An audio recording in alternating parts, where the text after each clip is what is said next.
Okay, great. So thank you for joining us today for this panel. Welcome to the Alliance Française. Alliance Française is a French language school and body that promotes French culture across the world with over 140 years of experience. And today we're celebrating multiple things, actually. It's a really symbolic day. It's the kickoff of the Pride weekend in The Hague, which I was told has been the first one in a while. Yeah, so that's really wonderful that we're here and doing this year. It's also International Anti-LGBT Discrimination Day, and it is the 11th anniversary of marriage for all couples in France, so couples of same sex. So quite important and a nice mix between our kind of Dutch and French cultures that we have here today at the Alliance in The Hague. We also foster a welcoming environment for people of all gender identities at the Alliance. So for people that want to take classes, all of our professors are very welcoming and respectful of that. And that's something that we take pride in. France itself has been involved in promoting LGBTQIA+ rights, starting with the Declaration on Human Rights, Sexual Orientation, and Gender Identity at the United Nations GA in 2008. And this declaration has been now signed by more than 70 countries, so quite a successful initiative in which France was one of the pioneers.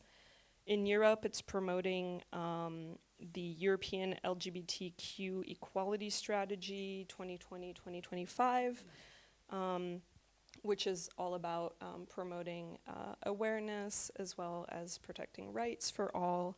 So that's quite important, and I'm sure that you're all familiar with what I'm talking about here. And then it's interesting to note that even with all of these efforts to protect and stop things like hate crime or hate speech or even conversion therapies, even then people of LGBTQIA+ communities are still too often forgotten or discriminated, and I think that's something that we'll touch upon in all of you guys' talks. So I'm really honored to have you all here. Thank you. I love how intimate this is, actually. For me, it's a treat. I get to pick your brains in a closer way. So we'll be starting, it'll be about 10 minutes speaking and 5 minutes exchange. And we'll do that 3 times for each of our panelists. And then we'll have 15 minutes to wrap up with interactive Q&A where we have more time to develop whatever questions we might have. So we have Sarah Verlet. Verlet, okay.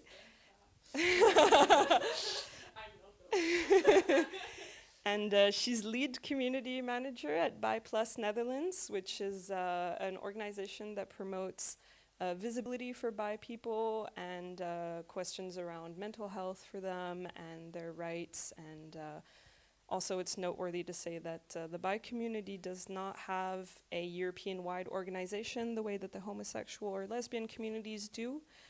So that's definitely something to say about bi erasure, which is, I think, one of the themes of what you'll be talking about today. We have Mr. Roland Jacques, who is an artist and militant for homosexual rights in France. He fought notably in the fight to get marriage for all in France, I think, and moved to the Netherlands in 1994 to live life in a more accepting, open society. And I think that that's really interesting to see the differences between lived experiences in France versus in the Netherlands. He's also a stand-up comedian, so infuses always a lot of humor in what he says. I didn't say good humor. And he will be talking about his experience living in multiple different European countries, and he'll be also calling out the, I would say, lag between the legislations that are passed versus the lived experiences of LGBT people. And that's a fight that he continues to carry on as he works also in schools to help inform teachers to be more welcoming of their students, right? And finally, we'll have a presentation or talk from Mr. Elias Tissandier-Nassom. J'espère que j'ai bien prononcé. Almost. He's a PhD candidate at Leiden University, and he's also a lecturer in law at Leiden University. And his main areas of interest are LGBT youth, health, European law, and rights surrounding European law. And he also holds a bachelor's from Sciences Po Paris and an LLM in public international law, and advanced LLM in international and European human rights law from Leiden Uni. So we've definitely got someone that has that's well read today. So that's really great. And he'll be talking about the need for maybe more expansive or better thought out laws around LGBTQIA plus youths that are applying for asylum in Europe, as they still currently don't have, I think, an appropriate framework to be taken into account or to have their needs taken into account. And he might also touch on the gender X marking for people that are non-binary or trans or just wish to use that marking, and some other legal ramifications of having that marking in some country and how that's affected people of that community. So to start, we'll have Sarah presenting with some slides. Thank you so much. Yay! Yeah? Do you want the mic? No, I would like you also to see it. Otherwise, Me? yeah, Okay. Otherwise, it's going to be like hard to talk about it if we're going to discuss it later, or maybe have questions. Do you want the mic? So okay. Oh, am I talking? Hello? Yeah, it's good. Oh, okay, great. Let me see. Okay. I brought some slides because it's easier to talk about some things with a few pictures. So they should appear on this screen soon. While that's being set up, then the slides, or?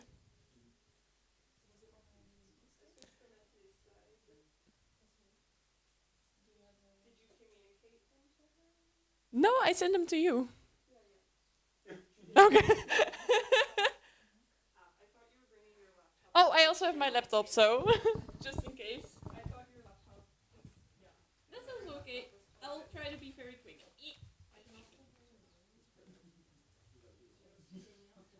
Yeah.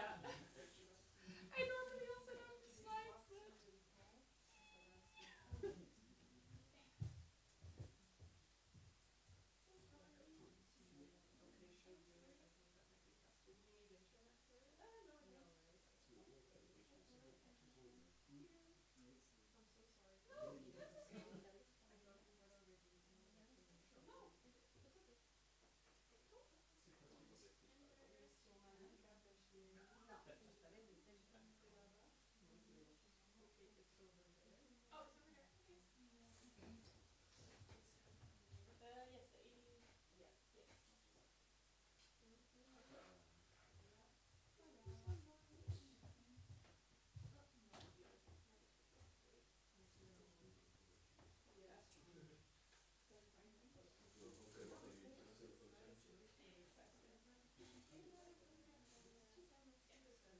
okay, great.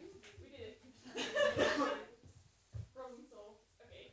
I'll just grab my phone so I can see fine. Yes, all right. So my name is Sarah Verlee. I'm project lead community at B+ Nederland. I go by she, they pronouns, and today I'm going to talk a little bit about what is bi+ and what is B+ Nederland. I'll be doing it in English. If I talk too fast or you don't understand anything, raise your hand. I have a tendency to speak very fast. Next slide. Yes, first I'll introduce a little bit B+ Nederland. We are a non-profit. We were founded in 2019. after 5 years of being a think tank, which was created after the Euro BICON in 2016, which also took place in the Netherlands.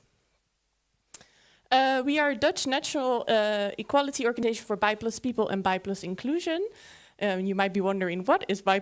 I'll get to that later. We focus mostly on creating BI+ inclusive communities in the Netherlands. We do that through meetups, a BI+ day.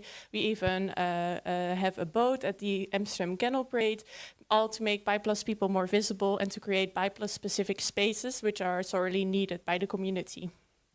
We also, we also focus on collecting BI+ research. We don't do research as we are, of course, a non-profit and advocacy group. So we work together with researchers from, for instance, the Leiden University. And last but not least, we advocate and lobby for better BI+ inclusive law, which is sorely needed. For example, we have in the Netherlands Article 1, which is that you can be discriminated upon identity. Say it. Wow, my English is not great today.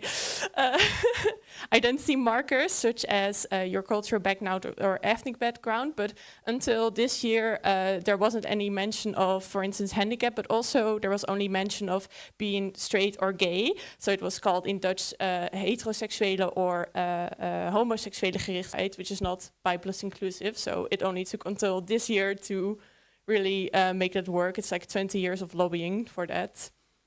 Yes. So you might be wondering now, what is BI+? Some people say, well, why is there a new term? Well, it's not really, it's a new term, but I mean, it's just more of an inclusive term for the bisexual term we usually use. So in the LGBTQIA+ acronym. It's an umbrella term for all people with a sexual orientation focused on more than one gender. And a lot of people call themselves bisexual, queer, pansexual, fluid. And actually 30% out of your research use multiple labels, but also a lot of people don't label their sexual orientation. And this is why we use this more inclusive umbrella term, so we can group them together and just make sure that we can advocate for their rights. Next slide. Yes, thanks. Yes. Yeah, this is the model we use to describe sexual orientation. So BI+ is about sexual orientation. It's about who you love, who you're attracted to, who you have relationship with. It's not about your gender. So it's important to make this distinction sometimes because people say BI+, is that non-binary? It's like, no, a BI+ person can be non-binary, of course, but BI+ in essence is about sexual orientation. So sexual orientation can be divided in these 3 circles.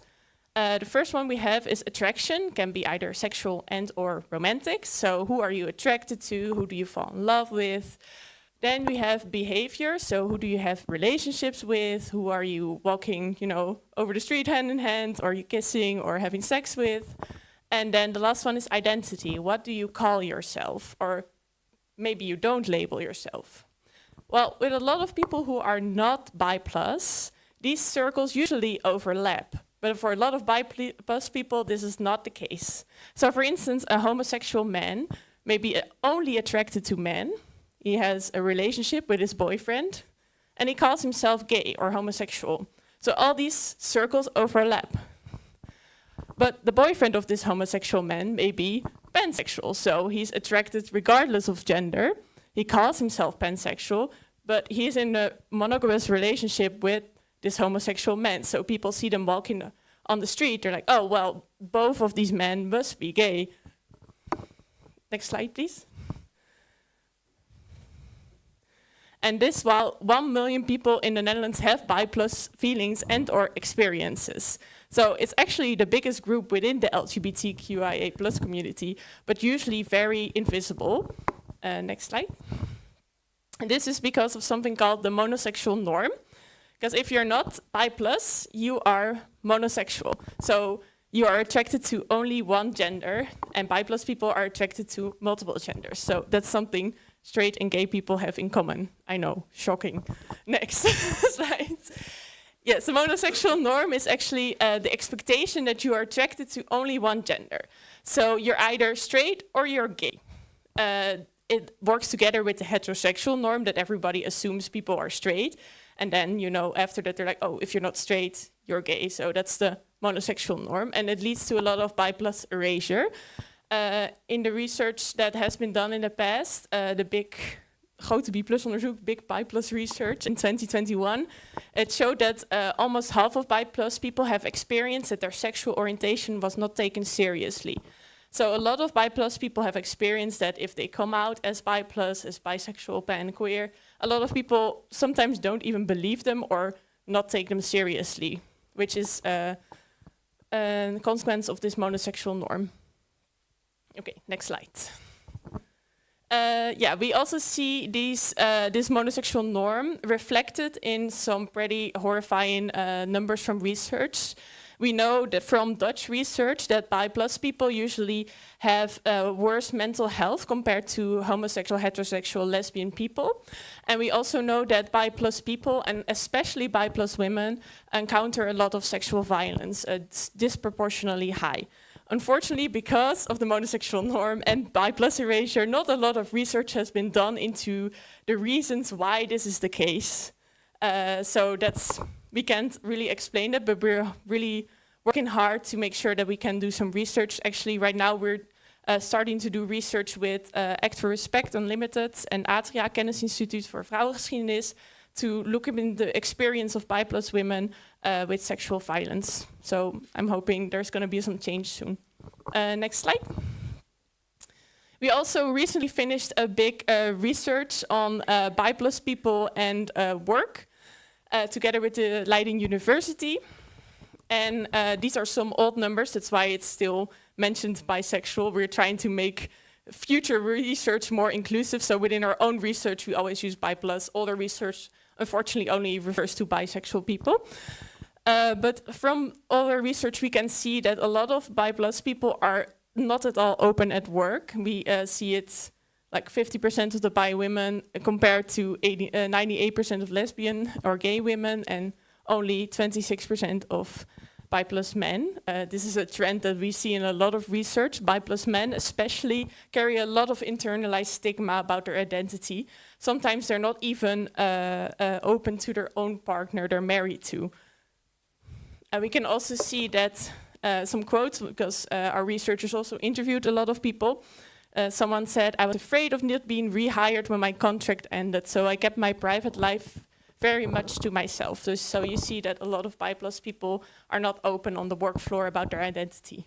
Next slide. You can also see that a lot of bi plus people experience undesirable behavior. So this can be teasing, bullying, making inappropriate jokes, asking inappropriate questions on the work floor. Some people have recounted their experiences. You have to pick a side because you can't have both. Do you still have sex with your husband? As soon as you say, oh, I have a girlfriend, people think you're lesbian. So a lot of examples of bi plus erasure, stereotyping, all come from this, you know, idea of the monosexual norm. Next slide. Yeah, so what can we do about these numbers? There are a lot more I could name, but I only have 15 minutes. Yeah, I think it's important for us all, like whether you're a part of the LGBT community or you work in an organization and are an ally, it's important to make sure that you're using bi plus inclusive language. So don't talk about gay marriage, talk about marriage, equal marriage, because bi plus people are not necessarily gay. And we have more tips in our documents on our website. I'm not sure if that one is translated in English yet, but we're working very hard on it with our volunteers. Include bi plus in your policies explicitly. So if you're making LGBT policies, please don't just, you know, group the B together with the L and the G, because bi plus people have that monosexual norm they're dealing with. And that's different than gay and lesbian people. Just like trans people also have different things they have to work about or worry about. And share facts and knowledge. Research shows that when people know more, they can let go of the stereotypes. And if they see a diversity in bi plus people all around them, they can let go of these stereotypes and hopefully be more bi plus inclusive. And speaking of the stereotypes, I think a lot of people know a few about bi+ people, but it's important that when you're speaking to the media, for example, or you're speaking to a group of people, do not repeat the stereotypes, because it's something like a confirmation bias. If you repeat the stereotypes, even if you try to deny them, people will still remember the stereotype. That's like a psychological issue. And if you need more tips, then you can read them at biplus.nl. Some exciting news, because Sarah just mentioned the European organization. This week we actually got the grant agreement from the European Commission. So yeah, so we can start working towards a pan-European bi+ network. And that's going to be the first in history. So yeah, that's just what I wanted to share with you. And we're working hard on our new website and to make sure there's more English resources available. So please take a look. I will leave some stickers somewhere here you can take with you. And yeah, that's it. Thank you for listening. Thank you so much. And that's such wonderful news that that you'll be able to open that up. Yeah. And very fast evolution. I spoke to her, I think, 2 weeks ago. Yeah, that's true. And already there's been... You've been working on it for a while. Yeah. But that's been really interesting. Thank you. And I mean, if anyone wants to ask questions or share their reflection, they're more than welcome to. Otherwise, I'll pass the mic onwards. No? Yeah, that was really clear and concise. Thank you. It was really informative. Thank you. I saw a lot of nods from the back of the room. Yeah, so now I'll have Mr. Roland Jacques, and he's going to talk to us about his personal experience and advocacy. So I hope you have your backpacks. What language should I use? Dutch, French, Farsi, English? I don't need a microphone. Everybody can hear me? Not Dutch. No. Let's do it in English then. No, I don't know. Who wants me? Our technician. Oh, all right then. Right. Now, good evening, ladies and gentlemen, boys and girls, and all what's between and beyond. So, inclusive, as we are. I came here on the invitation of Sarah. Thank you very much for receiving me, and thank you to all the members of her staff who have been working very hard these last days to bring us all together. So thank you, girls, and the boys are gone already, because, well, the bravest stay until the last fight. Well done, girls. That's very nice. And I will not go into the legal field, because that's, of course, the field of my esteemed colleague here, who is very much better in that field as I could be. I only experienced it through beating by the police, arrest, and, of course, courts, right, where I have been very unjustly judged. But that's another moment we could once discuss. For that, you have to come to my show, and and we do it in a very comic way.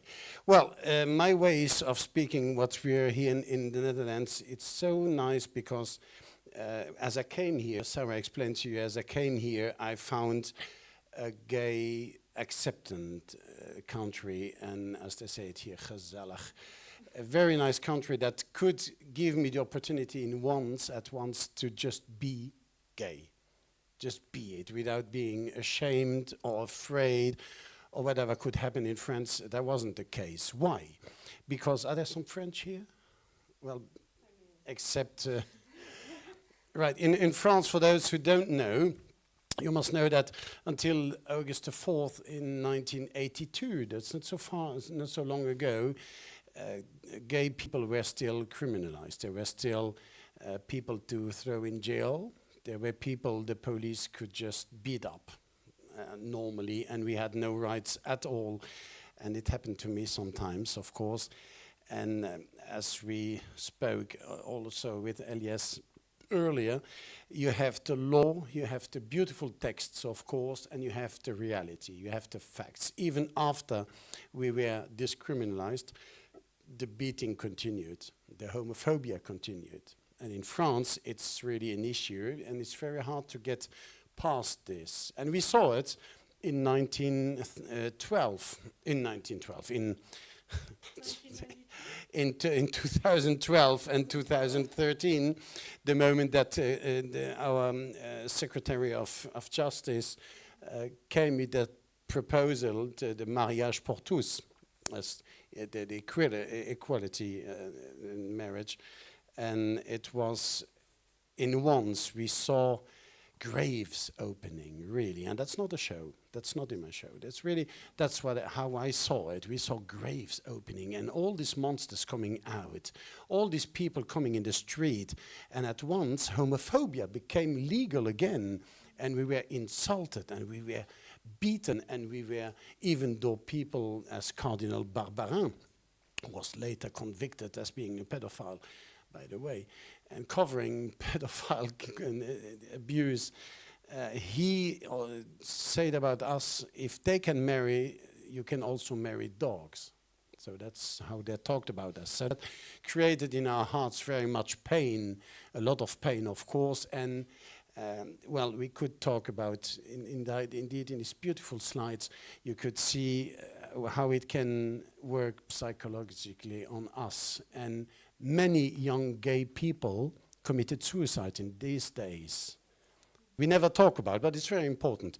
All these young people, and Christiane Taubira, the Secretary of Justice, at the moment she did her last beautiful speech in the Assemblée Nationale in front of the members of parliament, as she said, you are one of the Republic, you are one of us.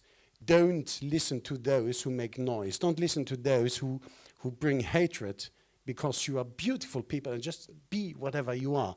Well, these words are beautiful, of course, but the dead young people were there too, and the parents as well. So that's something we have to work on in France, as we have also to work on another aspect, and that's why I'm continuing the activism, and I'm continuing to be a strong someone fighting for gay rights, as people tell me sometimes, well, you don't have to do that, because in France it's okay now. We have laws. It's all right. People can shout at you because there's a law, the anti-discrimination law. All right. Oh yeah, sure. But we have also very strong strings with countries as Morocco or Algeria, where the standards are not the same as those we have in France. And there are many of those who come, and they're most welcome, of course.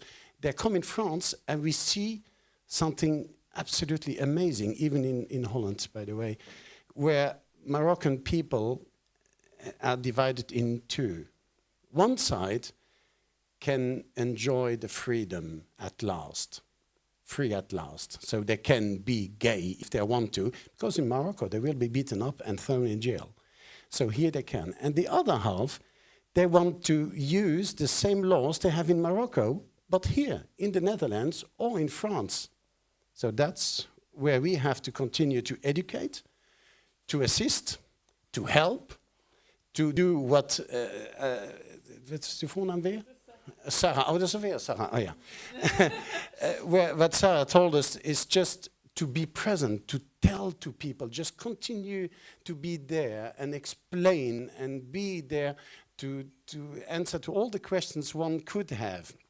Let's just remind that in the world we have, well, very nice things happening, of course, but we still have also, we have also very much countries, many countries, they still have the death penalty. 12 countries in the world still have the death penalty on gay people by stoning. So their thoughts are as dark as their way of killing people. So that means they have a lot to do, and we have a lot to do in our countries, in our work, in our politics, to make them change, because that's the only way we can do it. Fortunately, it goes better. Day by day, it goes better, because now we see many, many countries where the gay marriage is becoming a reality. Even in countries as South Africa. Africa is very difficult. The Arabian, and where the Sharia is still comment on dit ça, in effect, thank you, Sarah, is in effect, well, there it is very difficult to be gay. In Russia, of course, we all know it. It's very difficult to be gay. China becomes more and more tolerant. Asia becomes more tolerant. Australia, of course, is tolerant, but there's so much to do. If you see in Africa, on 54 countries, 32 are homophobic. So it's a crime to be gay. In America, 33 countries. In South America, 9 countries still are homophobic. So that's great. 33 countries, only 9 are still homophobic. So that's getting better. North America, Canada, and the United States, none is homophobic. Now it's okay, it's getting better and better and better. But we saw also in the recent events, as Donald Trump was president, that there too, the ghost came out of the graves and all this hatred came back towards gay people, bisexual people, and all kind of gender people where we don't even influence on their own lives. It's our lives, so it doesn't impact them at all. Asia, 42 countries, 22 still homophobic. So that means there's a lot to do still. Europe, 48 countries, 0 homophobic. So, yeah, us. But then, on paper, Elias will talk us about, on paper it's nice, now we have to make it a reality, we have to stamp, and that's nice. Sarah shows us that in Netherlands, they're working hard. In France, we are working hard, we are still going on. And even if some people think there's no use for this, there's a big use for it. Homophobia must not be an option, never. It must not be tolerated, it must not be accepted, it must not be legalized in any kind of way, not here in Europe, not elsewhere, and we have to shout always as long as this exists, because it's not acceptable. Right. That's a little bit why I continue to work and to fight. There's a lot to do, as Sarah told in her introduction, in the schools, not really on the kids, because they are still getting more and more conscious of what they are, what they want, what they really need to be. And they're talking about bisexuality now very normally. Only we see, and that's the funny part, that the teachers are not yet in the way of helping them, because they're just, and as I see them very often in schools for conferences, they tell me, yeah, but we don't know what we can answer to that. It's like, right, that's why we have to help. So we have to continue, Sarah have to continue, Elias as well. We have to continue to give those children a nice, because Elias will talk to you about his many fields within his the LGBT rights, but also the children rights. And the children have the right also to be what they are, even if the parents dislike it sometimes, and that's a pity. But well, that we can understand, that we can work with, as long as all want to come together and do something about it. But never forget that in some countries, gay people still are dying just for being gay, right? Any questions? Thank you. Well, yes. yeah, let me see if, yeah, that works. Hi, Robin. Thank Robin. you for the talk. First of all, it was nice to listen to. I can tell you have stage experience. What do you think that the main reason is that the Netherlands was a more accepting country than France, well, not even compared to France, but to the rest of the world in the entirety of LGBTQ plus rights? Well, I don't know really, because I many times I was trying to understand it. The Netherlands were the first country in the world to legalize gay marriage. So why in the Netherlands? Why are they so cool? Or maybe that's because they're smoking joints. That may be one reason. So they say, oh, he's gay. Oh, it doesn't matter. You got a lighter?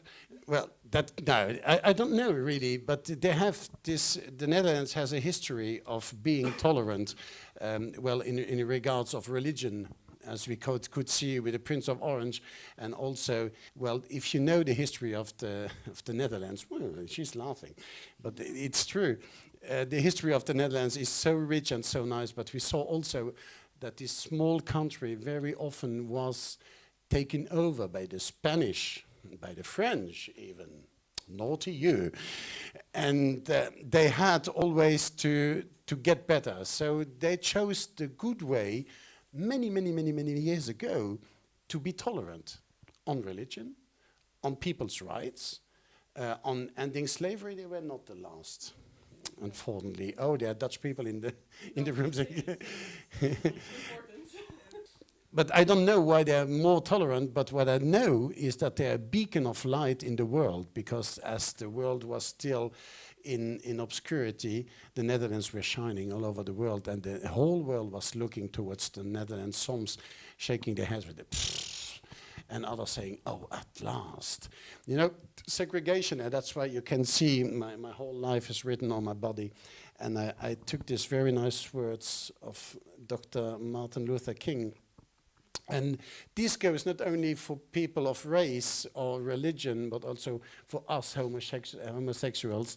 It's just really the free at last. We are free at last. But that freedom, my dear friends, and that's why I continue, that freedom is not graved in the Constitution, nowhere. It must be, of course, and I think Elias would also plead for that. But it isn't. These rights can be lost. Like this. We saw it in America. Just see the Wade against Roe. There was the right of every woman to dispose of her own body. That's gone. Just like this. And we all thought it to be strong right. It's not anymore. Gay marriage can also be stopped anytime, even in France, as one candidate of the Rassemblement National had the idea when they asked her, will you overturn this law? She said, well, yes, we're thinking about it. But then she came back on that. Legally, it is possible. She can do it, but she will just create commotion, emotion where it's not necessary. That would be stupid. That wouldn't be a good idea. I think so. Thank you, Robin, for the question. Thank you. So indeed, I've been living in the Netherlands for 10 years, and I'm amazed by the tolerance and the freedom here. And you alluded to that. I was wondering how solid it is and how well it is shared within the Dutch society, because you mentioned the United States, France as well, and especially when it comes to transgender people. I see these societies now are going back, actually, or they're talking of going back, while we were thinking, okay, that's an acquisition, we have it now as a freedom, but now things are going back. So I was wondering, what is the risk in the Netherlands that it happens? Well, I think the Netherlands will come back to the reason, and that's also thanks to people like Sarah and all the many other associations and stichtingen that are working for this duels. That's very important that we continue to fight, because indeed it goes back ways. In Luxembourg, you can see it was a religious state. It was really, as the Grand Duke Henry was the head of the church and the state. And even though Henry promulgated that LGBT people could never be attacked again, and they went very fast on gay marriage, as once, recognition of sex changes, so that went very fast as well. And the funny thing of it is that the Luxembourgish people just accepted it. There was no commotion. Look at Great Britain. So that was funny, because I was talking to British friends. In France, we had 1 million people. Do you remember that? 1 million people from the Manif pour Pouf. And Manif pour tous. Yeah, I call it the Manif pour Pouf. And for those who are not French, just look it up. As they went on the streets fighting against something that isn't their fucking business. It was my business. The day I got married to my husband, I looked up the sky and said, well, the sky is still up there, so it's not falling down. That's perhaps that goalish side. And I said to some people in many occasions when I had to come in debates, say, if you are against gay marriage, oh, have a good advice. Don't marry a gay person. That's it. Because it's not going to change for you. The day I got married, her life didn't change a bit. If she's got married to a man, to a woman, to both, it will not change my life. Seeing her happy, that will change my life, of course. But it doesn't change any other people's life that I got married to a man. And that's what we have to work on too, is say, it isn't your business. Mind your own business. You can tell me that you're not okay. I don't want you to like me. I don't care if you don't like me, by the way. I want you to respect my rights. And my rights are those you have also. And why can someone else have, as if you would tell me, okay, straight people can drive a car, gay people can't. What the fuck? Why not? Well, that would seem preposterous to all of you, wouldn't it? Well, here's the same. Straight people can marry. Gay people can marry. That's a fact. End of it. And it's even funnier when I have now, as a gay person, a friend of mine was a man, became a woman, went to a woman who was a man before, and so they're lesbians now. I say, oh yeah, that's nice. And there's so many other forms of living together now, the samenleving, that we have to accept because it doesn't disturb our lives. Does that answer your question? Yes, in part, because I was wondering how to protect this. You know, like you said, it's fragile, and within the LGBTQ plus community, there are even groups that are even more fragile. I don't want to make comparison, but I was mentioning transgender people, for instance. They seems to be the last bastion who has to not the last, of course. It's all ever going, but we see that they are the target now of very, very clear strategies from politicians. And I wonder how to protect that.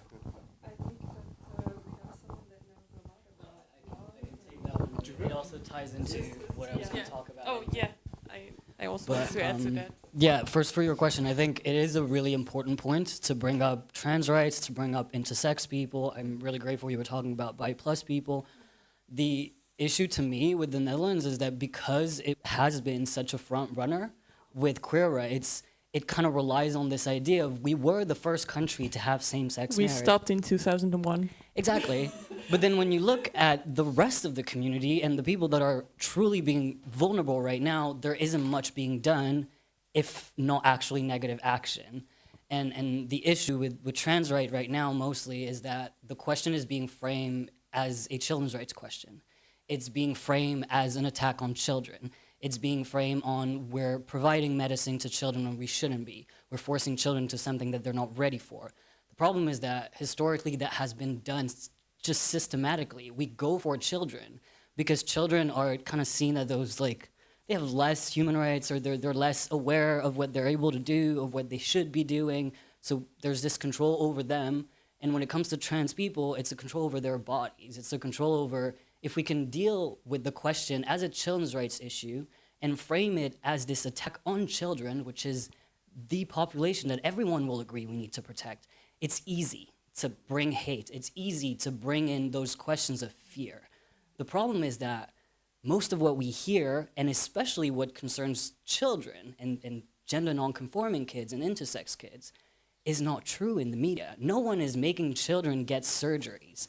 What we're doing is providing them with information and with ways to develop themselves in free environments.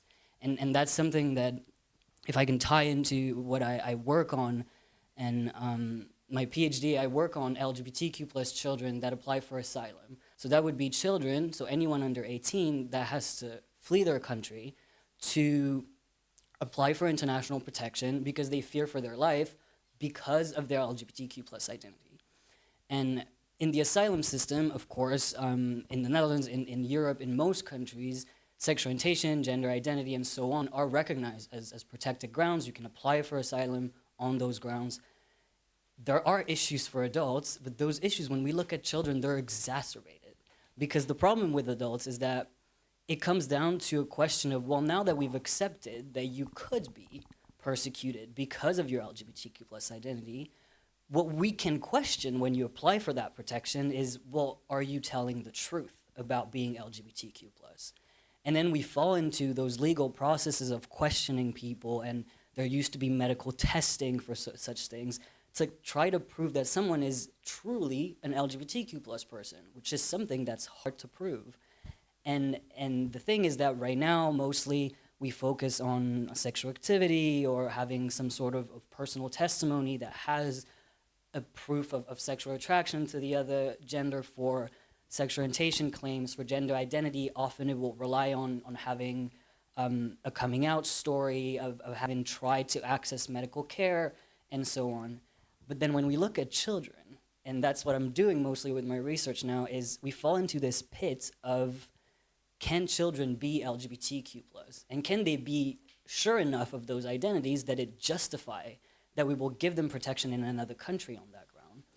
And then we fall into all those discussions of, well, can they actually be LGBTQ plus? And when you look at it from a historical point of view, from a psychological point of view, it all goes down to theories from very early on of Freud and so on, that used to have this theory of arrested development, this very much general public thing that we hear of, well, homosexuality or feeling those feelings of gender nonconformity is just a phase in childhood. You'll go back to quote unquote normal heterosexuality later on.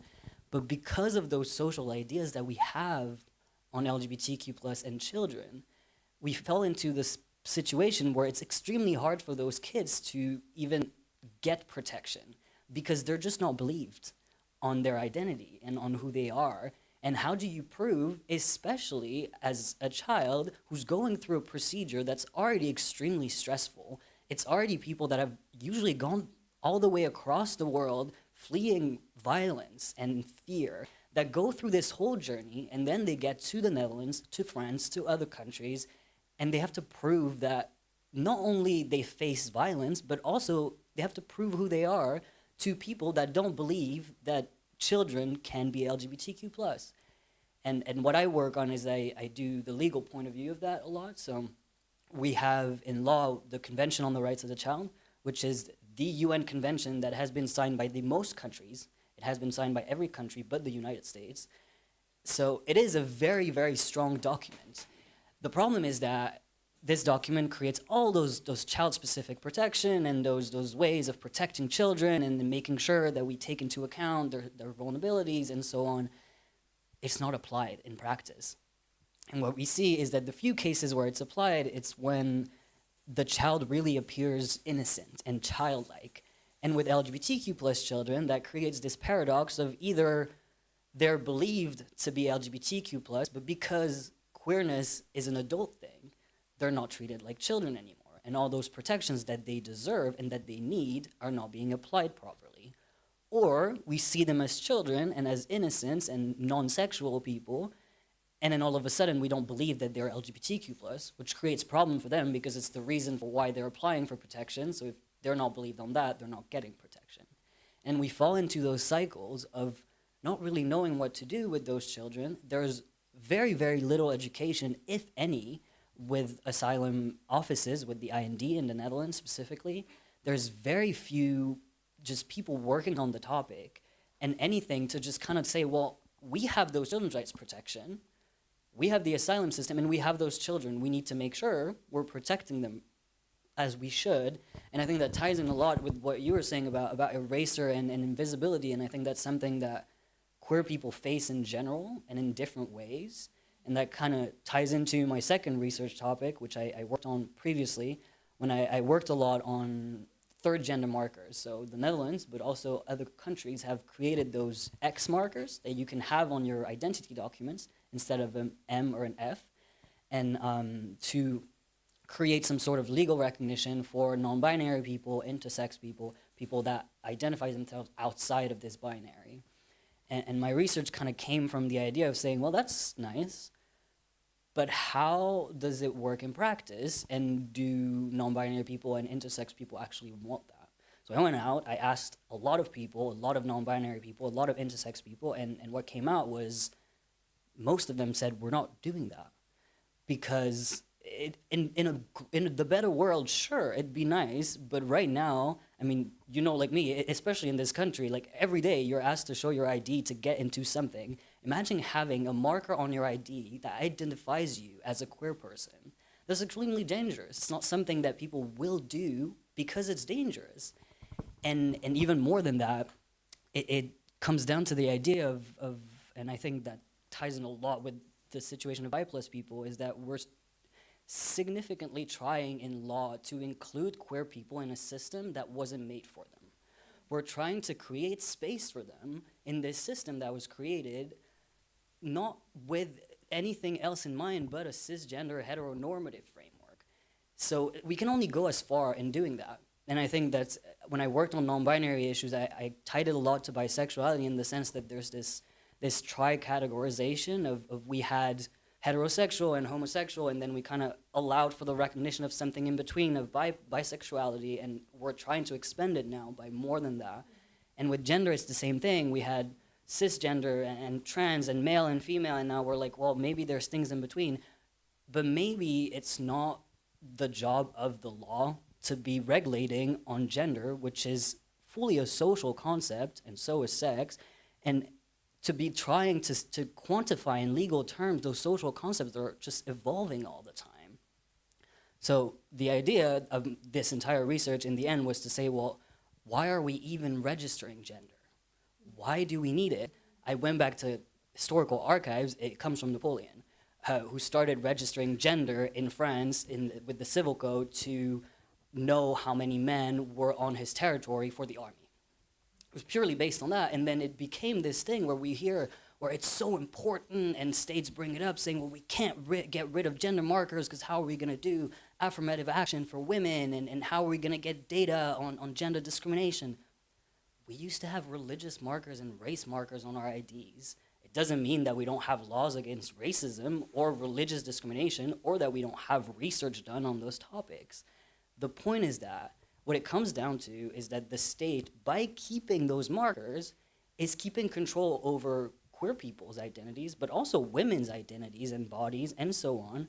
And I'm not even going into issues of intersex children, because the true paradox with children and queer children is there. It's in saying that, well, we can't provide medical care to trans children because that would be unethical, but then they're doing genital mutilation on intersex babies daily, and they're justifying that as a medical necessity, which it is not. So we get into those issues of truly LGBTQ plus rights in law are being made by non-LGBTQ plus people, and they're being made not for LGBTQ plus people, but to try to figure out how we can fit queer people in a system that was made that works fine for the majority without creating too much of a rubble that will create problems or not feel good to people that feel like everything is fine for them. But in the end, we're not asking the right questions. We're asking the very surface question rather than going deeper and saying, well, the system in itself is not working. It's not reflecting what's happening in society and human life right now. So maybe we need to go back to that and question that and see how we can go forward. And I think that's why I'm really happy to see both of you here and to be talking to you today, because I think we see more and more queer people going into advocacy and going into politics and law and so on. And I think that's important because no one's going to make that space for us. And at some point, we're going to have to fight to make that space and get those things done, because like you were saying, queer people aren't asking for extra rights. They're asking for very fundamental human rights to be respected and upheld, which are really not right now in any way, really. And there was this last point. I was also, as we were talking about the children's rights, I was getting very angry some years ago because I'm a gay person married to a man, but I also have a son, and he grew up as a boy living with two fathers, and it was a great, fantastic life. And oh, miracle, he didn't turn gay. Shit, the doctors had it wrong. Yes. No, he didn't turn gay, and he even got a son. So I have a grandson now who is damn proud of his two grandpas, because it's fun for him. Just when he's saying, Oh, that's your grandpa. Yeah, and who is next to him? Say, well, that's my other grandpa. Say, who? How? Say, they're married together. Say, oh, damn. And so I went someday. I went very crazy, and I wanted to sue them, but it was funny because nothing existed to protect my son or my grandchild from being bullied. So not only are the gays bullied, well, I can take it, dude. I'm 100 kilos. Come on, bring it on, dude. But don't you dare touch my kid. Don't you dare bully that child because he has a gay father, you see? And that's also the quiet minorities where the children are suffering. They're going through hell in school, being bullied. And that's also one of the messages I leave all over the schools I go. I say, do you never dare to accept that a child can be bullied because his father is gay or his mother is lesbian, or they're bisexual, or they're transsexual, because that's the new standard we live in. So just get over with it. Just, we're queer, we're here, get over it. That's it, right? Thank you, and thank you for so swiftly jumping into your own topic as well that we hadn't yet spoken of, and I really enjoyed your input, and I can tell how much knowledge you've gathered so far. So I personally, I worked with refugees and victims of sexual trafficking for 2 years, and so I know about asylum seekers. And I know about the difficulties and the lengthiness of the processes to apply for asylum and become an asylee. I did that in Houston in Texas, which, Roe versus Wade, I was there when it happened. It was really interesting to be a young woman in Texas at that time. But to come back to that, I would say that when I first, picked up asylum seekers at the airport and drove them to their new apartment in the suburbs of Houston and kind of airdropped them into a new life. And I said, okay, yeah, now you have to integrate society and now you have to find a job and live your life here. That was so foreign to them, and that, almost made no sense to them and almost didn't resonate. And it felt really difficult as well for me to tell them, yeah, you have to find a job. Oh, you just left your whole family. Oh, you just went through persecution. Well, actually, in 3 months, we can't support you anymore, right? So this difference between the administrative aspect and then the lived experience was so difficult for people that were mostly straight cis-presenting people, and that they were already granted their asylum. That was so difficult for them. I cannot imagine how it is for children that are themselves having to apply for asylum in Europe, which is hard to get into.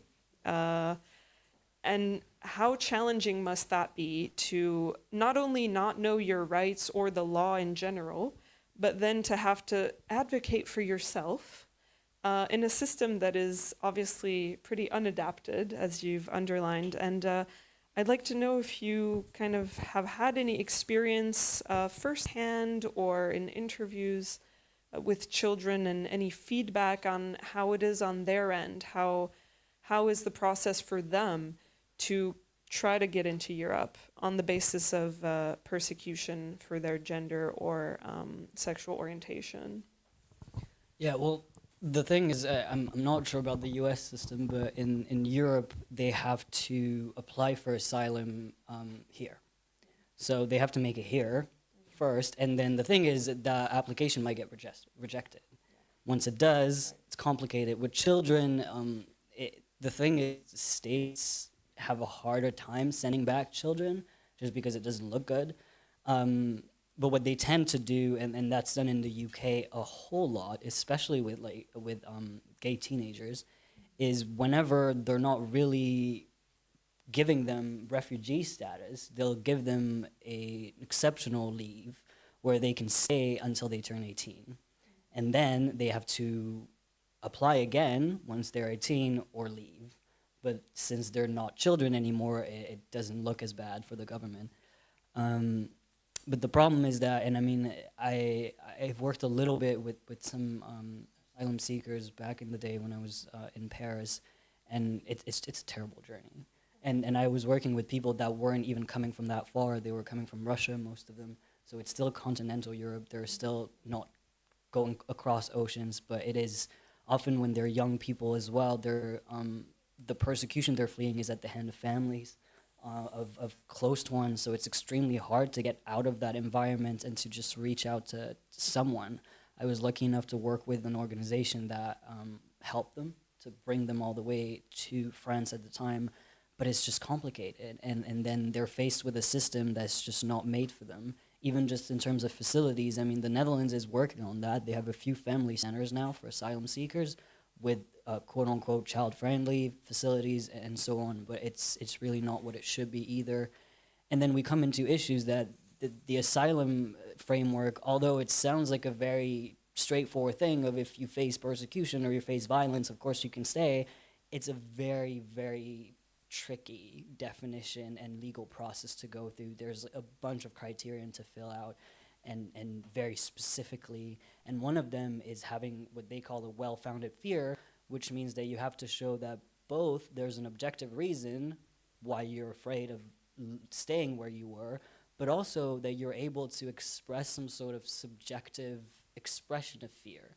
And for children, that's hard, especially when we look at the numbers and we see how much LGBTQ plus children in general are facing mental health issues, are facing PTSD and anxiety and depression and so on. You look at asylum-seeking children in general, same thing, and you put those two together, you end up with children that are very clearly most likely to be extremely traumatized once they get here. And one of the consequences of that is having a hard time remembering details, is having a hard time expressing emotions in a way that you're expected to. And because they're expected to have this very straightforward and clear story of this is what happened, and even we see a lot of people, and that counts adults and children coming from non-Western countries, have very different experiences of what it means to them to be queer. And if they don't fit the stereotypes of what we expect them to be here, then they're just believed not to be queer enough to be here. And I mean, the story that I usually tell is I remember working and talking with people that work with LGBTQ plus asylum seekers in Amsterdam, and especially in court. And one day, this guy that was in an asylum camp close to Amsterdam for about 3 years before his application got processed, was asked during his interview, well, you've been close to Amsterdam for 3 years, so can you tell me where the gay bars are? And when he couldn't, that was used as negative evidence on his case to discredit his identity, because there's this thing of, well, if you are truly gay in the way that we think it is to be gay in the Netherlands, then you should know, like, over 3 years, of course, you should have gone to some queer bar or something. That's not really the case. They're also expecting this story of coming out, of having this internalized shame and this fear of telling people. That's not the case of everyone. Some people just don't feel they're coming out like this, and that's okay. But because we focus so much on stereotypes, we end up kind of deciding what kind of queerness we're protecting and what kind of queerness we're just not even gonna look at. And then you send back people that have gone through this whole journey, that are extremely traumatized and have gone through terrible things, but yet have still believed that it was the right thing to do for them, to go through this entire thing because they really thought they were in danger. And then you send them back because they don't really fit the ideals of what you thought it meant to be queer in the Netherlands and what was acceptable and what was not.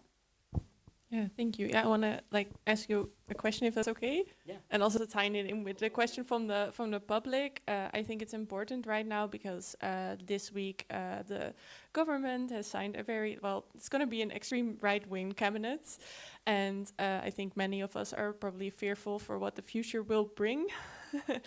I know we are, and I think I think it's important as an individual to always speak up when you see transphobia and when you see bi-plus-phobia, homophobia. It's all connected. The whole thing you're telling about, protect the children, that's what they did to gay people in the 60s, 70s, and that's what we're doing to trans people right now. Bi-plus people are very invisible, but we project if we get more traction, we'll probably get the same, feedback from society, which is negative. So we're taking precautions for that. But as we've known, this cabinet is going to be very strict on asylum seekers. How do you project that's going to work for LGBT kids seeking asylum in the Netherlands? I'm trying to be positive Yeah. with all of that. The announcement that they've made are extremely strict. They're pretty much in violation of every single Yeah. EU law that they are bound to. So my positive attitude is in saying that this will never fly. All their funding is coming from the EU Commission. They're not. It's not going to go. But the problem is that if internally they decide to be stricter on certain issues, they will be. Will they? I don't know. The children question is very complicated too, because children are protected differently, and it doesn't look good in the media when children end up in camps. They still do, but They end up outside yeah. in the Netherlands. So I think what I was talking about is something that will play a big role in saying that if we can discredit the people one by one, it's not policy. It's just that one person didn't make the cut. And when that keeps happening, it becomes a policy. But as long as there's no document that you can legally bring to the European courts or so on and say, this is counter to non-discrimination principles or so on, it's harder to just do anything. So as hard as it is right now, I think the only thing we can do really is just wait and see how this will go, because hopefully they'll fumble and not be able to get anything through Parliament, because that's also an option. But we will see. Yeah, thank you. You can lie down, Geert Wilders can lie down. Yeah. Thomas, we have been talking about with the guys, he can be glad als een steen. He's smooth as a stone, because he will understand the issues. Yeah. Keeping his own seat and all these ideas of his on which he has been elected will vanish. Well, I wouldn't be so scared, so afraid. Don't be scared, never be scared. No, but I think it's important to It is very be realistic. Of course. Be prepared. Yes. Don't be scared. No, be prepared, yes. Geert Wilders will not go that way. Well, Elias gives the information too, that he can do so much as the French could reverse the laws, but will not do it for obvious reasons. And the European Commission doesn't want that wobble. They don't want this steering up of events, as they have enough to do with the farmers and with many, and the job loss of everybody. So don't be scared, be prepared indeed. Yeah. And that's also what you were asking me earlier, is how can we prevent it? Stand by us also, because we are fighting, Elias is fighting his way, and Sarah is fighting her way, I'm fighting my way. And if you stand by us, we're getting strong. Because if we, as you say, one person, if I go in front of a whole lot of policemen, stand alone, well, they will kick my ass. They will just kick me around. But if at once we have 10,000 youths behind me, well, the police will back up, really. I saw it happen with my own eyes, and they will get back, because they're afraid too. So never let Sarah alone. By plus needs help, needs stone. Stones. Stone. And so we have to, I will support her, as I know she will support my fights too. And we will support also Elias, because he is so important to our struggles. He fills all the gaps with this legal power. That's power. He has real power in his hands. And we are the street fighters. We are the freedom fighters. We are just standing in front, but without him, we are nothing. So as long as we stand united, youth, we will win. We really win. Thank you. Thank you for that message of unity and mutual aid and support. I'd like to open the floor up for more questions or dialogue, but I'm also aware, I want to be aware of time. That's okay. So if anyone needs to step out, no problem. But if anyone wants to continue this conversation, we can continue it formally or informally. Formally would be sitting with the microphone, or informally if you all want to stand up and have some drinks, up to you. But if there's any questions in the room, for our panel of experts here? Great. We'll call it a day. Thank you so much for coming. Thank you, all three of you, for making your ways to the Alliance Française. Yeah, it's really wonderful for us to have you here in our historical building and to have this conversation, which is a first for the Alliance in The Hague, and definitely not a last. And we look forward to following all of your journeys professionally and intellectually and personally. So thank you so much. Thank you for coming to today's panel, guys.